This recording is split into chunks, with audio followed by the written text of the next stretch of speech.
రాష్ట్ర రాజకీయాల విషయానికి వస్తే ఈ 5 నెలల కాంగ్రెస్ పాలన ఎట్లా ఉందని అనుకుంటున్నారు? బహుశా ఇప్పటివరకు దేశ చరిత్రలో ఇంత తక్కువ కాలంలో ఇంత బదనమైన ప్రభుత్వం లేదు.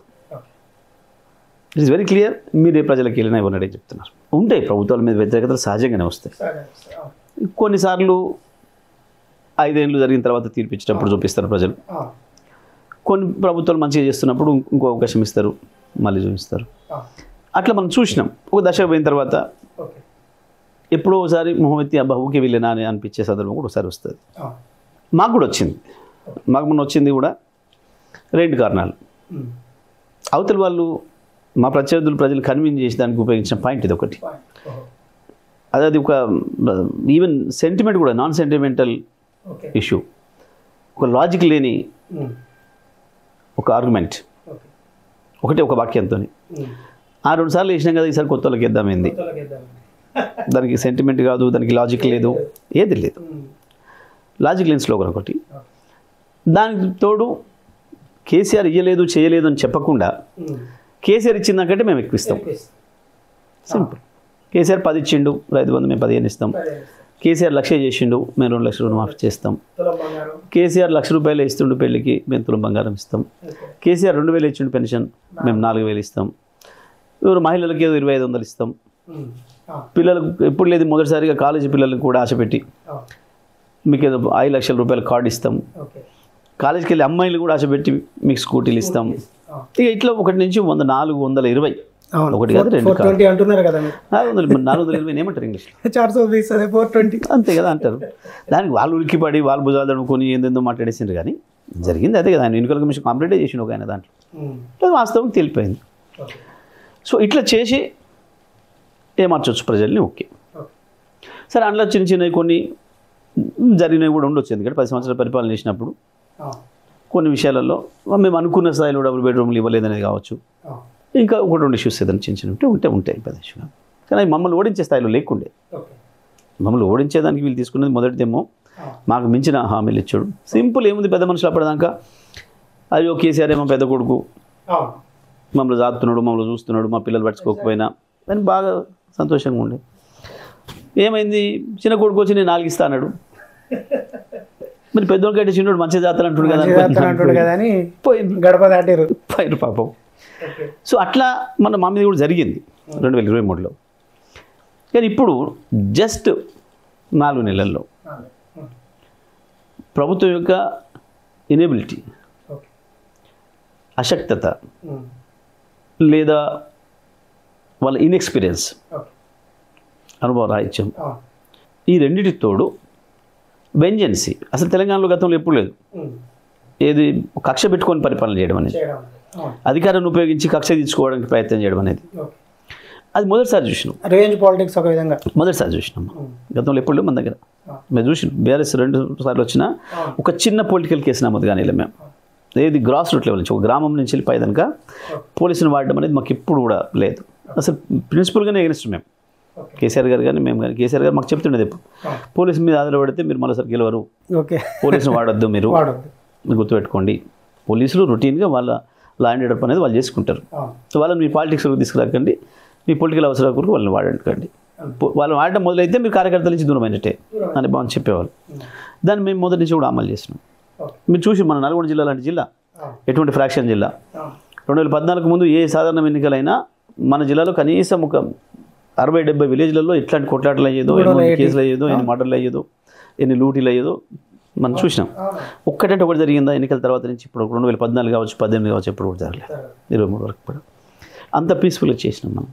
కానీ ఈ ప్రభుత్వం రాగానే మొట్టమొదలే మేము వీళ్ళని కేసులు పెడతాం, వాళ్ళని జైల్లో పెడతాం, దీని మీద చేస్తాం, దాని మీద చేస్తాం. నిజంగానే గవర్నమెంట్లలో ఎక్కడ లోపాలు ఉంటే ఒక సందర్భంలో అవి బయటకు వస్తాయి. రొటీన్ పరిపాలన చేస్తున్న క్రమంలో ఎక్కడో చోట తెలుస్తుంది. లేదా ఓ ఇన్వెస్టిగేటివ్ రిపోర్టర్ ఎవరైనా ఉంటే ఎక్కడన్నా ఒకటి తీసి ఎక్కడ దొరికితే ఆధారం తీసి బయట పెడితే ఉండేవి స్కామ్ అని ఇదని అదని. కానీ వీళ్ళు ముందే చెప్పేసి మేము కేసులో పెడతాం, జైల్లో పెడతాం. ఆడ నిజంగానే తప్పు జరిగినా కూడా పట్టించుకోడు. ఎందుకంటే నువ్వు ముందే పొలిటికలైజ్ చేసి అనుకోకుండా వచ్చింది. అయితే అవకాశాన్ని వాడుకుంటే వేరే విషయం. కొన్నిసార్లు ఎక్స్క్యూజ్ చేస్తారు, కొన్నిసార్లు వాడతారు. మేము వచ్చే నాటి కూడా 2-3 ఉండే విలేజ్ స్కామ్లు కొన్ని. ఆయన కేసీఆర్ గారు చూసి వదిలేసిండ్రు. ఎందుకంటే దీనికి చాలామంది అధికారులు బలయ్యేటట్టున్నారు, 100 మంది. అది గవర్నమెంట్లో ఒక లేనిపోని సమస్య తెస్తుంది. ఇంతమందిని ఇచ్చేయడం అనేది అది కరెక్ట్ కాదు, అనవసరం. ఎవరో ఒక్క నాయకుడి మీద కోపం అనుకుని మనం చేస్తే అది మంచిది కూడా కాదు. మనకు అక్కర కూడా లేదు వ్యక్తిగతంగా వాళ్ళని చేసి. మిడ్ మానేర్ గురించి కూడా కేసీఆర్ గారు అవును మరి నిజంగా కూడా మాకైతే నిమిషం పని అప్పుడు జరిగింది కూడా. పెట్టదలుచుకుంటే ఇరికేదలుచుకుంటే సమస్యనే కాదు, తీసి లోపడేసేద్దాం. కానీ మేము అది చేయలేదు. అట్లా మేము అన్నట్టు కూడా దాన్ని ఆ రకంగా చూడలేదు. కానీ వీళ్ళు వచ్చిన తెల్లవారి నుంచి వెళ్ళే అది మొదలుపెట్టారు. అసలు ఏం చేయాలి? ప్రజలకు నువ్వు హామీలు ఇచ్చారు, హామీలతో ఎట్లా మొదటి అసెంబ్లీలో అంత గంభీరమైన ఉపన్యాసం ఉండాలి.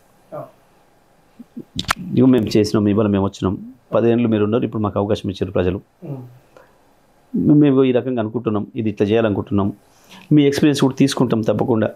కేసీఆర్ లాంటి సీనియర్ నాయకుడు ఈ సభలో ఉన్నాడు, తప్పకుండా వారి అనుభవాలు కూడా మేము తీసుకుంటాం. గత ప్రభుత్వంలో మంచి పథకాలు కొనసాగిస్తాం, లేదా మా పాలసీ ప్రకారం మేము ఇది చేస్తాం అని చెప్పి ఉంటే అది వేరే తిరిగిపోతుండే, అది గొప్పగా హుందాకపోతుండే. ఏమైంది? తెల్లవారి నుంచి వెళ్ళే కేసులు పెడతాం, జైల్లో పెడతామని ఒక నెల మొత్తం కాళేశ్వరం కేసులు జైలు అన్నారు, ఓ నెల మొత్తం కరెంటు కేసులు జైలు అన్నారు, ఇంకో నెలకు వచ్చేవరకు ఏందో ట్యాపింగ్ అదేందో అని చెప్పి నడిపారు. పోయినాయి. ఏం మాట్లాడితే కత్తెర జైలు పెట్టుకొని తిరుగుతున్నా, నీ పేగులు తీస్తా, మెడకేసుకుంటా, కనుగుడ్లు మీకు గోళీలు ఆడతా. అసలు ఈ భాష సీఎం స్థాయిలో అసలు మాట్లాడకూడదు భాష. ఏందది? నీ లాగు వీకుతా, నీ షెడ్డి వీకుతా, గివా ఇంతకుముందు ఎన్నడూ లేని దీంతో వాతావరణం ప్రజల్లో తేలిపోయింది. ప్రజలు పలసన అయిపోయింది. అరే మనం ఏందో అనుకొని ఇచ్చినాం ఇదేందిరా. ఈ భాష ఇవన్నీ ఒకవైపు ఇట్లుండగా పని నువ్వు చెప్పిన మాట ఏంది? డిసెంబర్ 9 ప్రతిదానికి డిసెంబర్ 9 లింక్ చేసినాం. నీ స్వయంగా నీ నోటితో మాటలన్నీ ఉన్నాయి మొత్తం. అవి నమ్మే కదా ప్రజలు ఇచ్చింది. ఇప్పుడు లక్ష తెచ్చుకున్న రైతులారా మీరు వెంటనే వెళ్ళండి, ఆయన నోటితో చెప్పిన మాట వినాలి. మీరు కేసీఆర్ ఇచ్చిన 1,00,000 తీసుకొని వచ్చారు, ఇప్పుడు మీరు వెంటనే బ్యాంకుకి వెళ్ళి 2 తెచ్చుకోండి, 9 నెలలు మాఫీ, 2 లక్షలు మాఫీ, 10,000 వస్తున్నాయి. నేనే ఆపమని చెప్పినా, రైతులారా ఏమనుకోకూడదు, రైతన్నలారా, ఎందుకంటే ఇప్పుడు 10 ఇస్తుండే కేసీఆర్, నేను 10 అని ఇస్తా. 9వ తారీఖు నాడే చెప్పిన బయటలు ఉన్నాయి. 6 గ్యారెంటీలు 9 నాడు అమలు చేస్తాను. 6 గ్యారెంటీలు అందులో 13 పథకాలు, ఏది లేదు. అవుతుంది ఆ పైసలతో. ఈయన ప్రభుత్వం పైసలు ఖర్చు పెట్టి అక్కర్లేని ఆర్టీసీ మొయలేని భారం అవుతుంది వాళ్ళకు. ఈయనకెళ్ళి తెల్లారు ఏ క్షణాలు ఎత్తేస్తారో తెలియదు. సగం బస్సులు తీసి పావు బస్సులు నడుపుతారు అంటున్నారు. ఇప్పటికే కొట్టుకుంటున్నారు బస్సులలో అనేది వస్తూ ఉంది, జరుగుతుందని వింటున్నాం, చూస్తున్నాం సోషల్ మీడియాలో. మనం వీళ్ళ మీద ప్రత్యక్షంగా భారం పడని కార్పొరేషన్లు అయ్యి, మొదలది, రెండవది ఏదో కరెంట్ అన్నారు. కరెంట్ కూడా ఇంతవరకు అమలు కాలేదు అంటున్నారు. మరి మీకు తెలిసి ఉండాలి, మరి మీకు ఏమైనా ఫ్రీది వచ్చేసిందా, జీరో వచ్చిందా? మీకు జీరో రాలేదు. సో అట్లా మరి చెప్పిండ్రు. నేను కూడా ఊళ్ళకి వెళ్తే ఎవరు అడిగినా చెప్తున్నారు, మాకైతే రాలేదు జీరో బిల్ అని అంటున్నారు. మరి చూడాలి అది ఎవరికి వస్తుందో ఏమవుతుందో ఎక్కడ వస్తుందో మనకి తెలియదు. ఈ రకంగా ఒకవైపు ఏమో రైతు బంధు రుణమాఫీ లేదు, రైతు బంధు లేదు, రైతు బంధు 15 మాట దేవుడు అడుగు కానీ ఇచ్చే 10 రావట్లేదని రైతులు ఏడుస్తున్నారు. రాలేదు అని ఎవరో నేనటువంటి రిపోర్టర్ అడిగితే చెప్తాం కొడతా ఒక మంత్రి, మన జిల్లా మంత్రి. ఈ రకంగా కేసీఆర్ ప్రజల గురించి బయలుదేరాల్సి వచ్చింది. కరువు అనుకోకుండా వర్షాభావ పరిస్థితులు వచ్చినాయి. వచ్చినప్పుడు ఏం చేయాలి? గత ప్రభుత్వం ఏం చేసింది? అధికారులు వాళ్ళే ఉంటారు కదా, ఇప్పుడు అదే చీఫ్ సెక్రటరీ ఉన్నారు, అదే సెక్రటరీలు ఉన్నారు. ఒకసారి వాళ్ళని పిలుచుకొని ఇటువంటి సందర్భం ఎదురైనప్పుడు, ఎందుకంటే అన్నిటికీ మనం ఎక్స్పీరియన్స్ ఉండం, ఎవరైనా అంతే, వాళ్ళు ఉన్నా మేమున్నా ఇంకోరున్నా. ఒక సిచ్యువేషన్ వచ్చినప్పుడు ఈ సిచ్యువేషన్లో గత ప్రభుత్వం ఎట్లా డీల్ చేసింది, మీరే అధికారులు కదా ఏమేమి చర్యలు తీసుకున్నారు ఏంది అని చెప్పి అడిగి తీసుకొని చేయాలి. ఆ మెజర్మెంట్స్ తీసుకోవాలి, ప్రజల కొరకు కదా, నీకు నాకు వ్యక్తిగతమైంది కాదు కదా, అది జరగాలి. నాగార్జునసాగర్లో గతంలో ఈ పరిస్థితి వచ్చింది, 2015లో వచ్చింది మొదటిసారి. అవాళ 510 లోపే ఉన్నాయి, 510 ఫీట్ లోపే ఉన్నాయి నీళ్ళు. అయినా నాకు రైతులందరూ వచ్చారు, అక్కడ ఉండే మా ప్రజాప్రతినిధులు వచ్చారు.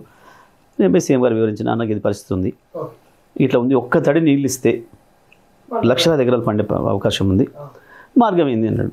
పాలేరుకు మంచినీళ్ళ కొరకు తీసుకుపోవచ్చు ఖమ్మంకి, మనకి ఎప్పటికి రైట్ ఉంది, అది ఫస్ట్ అది ప్రయారిటీ కాబట్టి.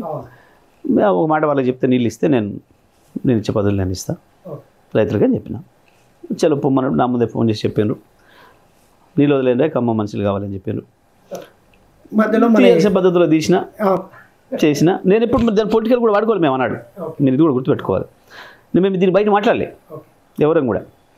రైతులు బతకడం ముఖ్యం, మాకు ఇంట్లో రాజకీయాలు వెతుకునక్కర్లేదు, మాకు చేసి ఇచ్చిన. మీరు గుర్తు చేసారు. రాజవరం అనేది మొదటి మేజర్, ఎడమ కాలువ నుంచి బయటకు వెళ్ళిన తర్వాత నాగార్జునసాగర్కి మొదటి మేజర్.